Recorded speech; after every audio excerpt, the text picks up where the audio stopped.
अस्सलामुअलैकुम व्यूअर्स, मैं हूं मोहम्मद अरशद। देख रहे हो मेरा यूट्यूब चैनल RD 184। उम्मीद करता हूं सभी व्यूअर खुश होंगे। आज करते हैं मज़ेदार व्लॉग। आज आपको दिखा रहा हूं एक सरप्राइज़।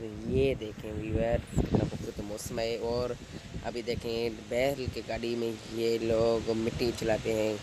पता नहीं क्या काम है, इतना लोड करते हैं बेचारे के ऊपर। देखना कि ये एक लड़का है, ये बड़ा शैतान है, सारा काम इसका है।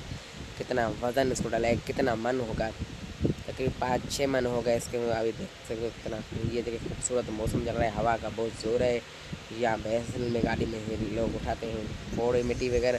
अभी जाते हैं हम मंडी पर, जो ये बकरा बेचने के लिए फैन पहुँचते हैं। फिर हमारा जो बकरा वो नहीं बिक रहा था, अभी मैंने बकरा अभी घर अपने लेके जा रहा थे। मिलते हैं नेक्स्ट वीडियो में। हमारे चैनल को सब्सक्राइब कर दो। ओके, छोटा सा व्लॉग था।